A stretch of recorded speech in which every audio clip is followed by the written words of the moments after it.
TNT rocks. Digimon rocks. TNT rocks. What a world the situation will be. He gonna make you smile. Da da da da da da da da. Just go blah blah blah. Digimon rocks. ഹോ, നടന്ന് കാല് കുഴഞ്ഞു. ഇനി ഒരു auto വിളിച്ചു പോവാ. ഏയ് auto ചേട്ടാ, കരവശ്ശേരിക്ക് പോവല്ലോ. പക്ഷെ മീറ്റർ കാശും പകുതിയും തരണം. ഏയ് അതൊന്നും പറ്റില്ല. പോയേ. അല്ല പിന്നെ മീറ്റർ കാശും ഈ ചോക്ലേറ്റിന്റെ പകുതിയും എനിക്ക് തന്നെ ഒരു പകുതിയാ കിട്ടിയത്. ഇനി ഇതിന്റെ പകുതി അവന് കൊടുക്കാനിട്ടാ. ചേട്ടാ നിർത്ത്. ചേട്ടാ കരവശ്ശേരിക്ക് പോവോ? പോവും. പിന്നൊരു കാര്യം, അവിടെ എത്തിക്കഴിഞ്ഞിട്ട് ഈ ചോക്ലേറ്റിന്റെ പകുതി വേണോന്നും പറയരുത്. ഞാൻ തരില്ല. പറഞ്ഞില്ലാന്ന് വേണ്ട. ആ മിഠായിയുടെ പകുതി ഒന്നും എനിക്ക് വേണ്ട. എന്നാ പോവാ. ചേട്ടന്റെ വീട് എവിടെ? അത്തോളി. വീട്ടിൽ ആരൊക്കെ ഉണ്ട്? ഞാനും ഭാര്യയും 2 കുട്ടികളും. മോന്റെ വീട്ടിൽ എത്ര പേരുണ്ട്?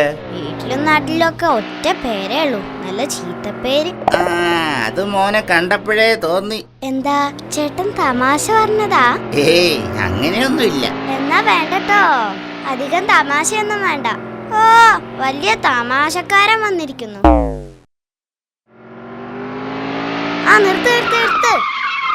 മോനെ ഇത് കാരപ്പറമ്പ് എത്തിയതേ ഉള്ളൂ. കരുവശ്ശേരിക്ക് ഇനിയും 2 കിലോമീറ്റർ പോണം. എനിക്ക് ഇവിടെ ഇറങ്ങിയാ മതി. എത്രയായി? 100 രൂപ. ഈശ്വരാ, എന്ത് 100 രൂപയോ? എടോ 100 രൂപയ്ക്ക് കൊച്ചിക്ക് പോവാലോ. എന്നാ മോൻ കേറ്, ഞാൻ കൊച്ചിയിൽ ഇറക്കി തരാം. വേണ്ട, അധികം തമാശിക്കണ്ട. 50 രൂപയുണ്ട്. എന്ത് 50 രൂപയോ? എടാ ചെക്ക, നീ ഇവിടെ വരെ സുഖിച്ചിരുന്നതല്ലേ? എന്നിട്ട് 50 രൂപ? 100 രൂപ തന്നെ വേണം. ആഹാ, ഞാൻ മാത്രല്ലല്ലോ, താനും ഇവിടം വരെ സുഖിച്ചിരുന്നില്ലേ? തന്റെ കാശെന്നാ ഞാൻ തരുന്നേ. കളിക്കല്ലേ, ടിൻറ്റുവാനോട് കളിക്കല്ലേ.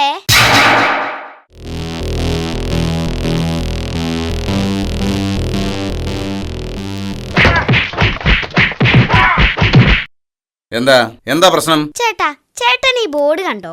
50 രൂപയ്ക്ക് എന്ത് വാങ്ങിയാലും ഒരു ടീഷർട്ട് ഫ്രീ എന്ന് എഴുതിയത് കണ്ടില്ലേ? എന്നിട്ട് ഇയാൾ എനിക്ക് ടീഷർട്ട് തന്നില്ല. എന്താടോ ഇത്? തനിക്ക് നാണമില്ലേ ഇതുപോലെ കുട്ടികളെ പറ്റിക്കാൻ? എടോ, താൻ കാര്യം അറിയാതെ സംസാരിക്കരുത്. അയ്യോ, അവൻ 500 രൂപയ്ക്ക് എന്താ വാങ്ങിയതെന്ന് കൂടെ ചോദിക്ക്. ആട്ടെ, മോൻ 500 രൂപയ്ക്ക് എന്താ വാങ്ങിയത്? ഞാന് 500 രൂപയ്ക്ക് ചില്ലറ വാങ്ങി. എന്നിട്ടും ഇയാൾ എനിക്ക് ടീഷർട്ട് തന്നില്ലെങ്കിൽ. Digimon rocks. TNT rocks.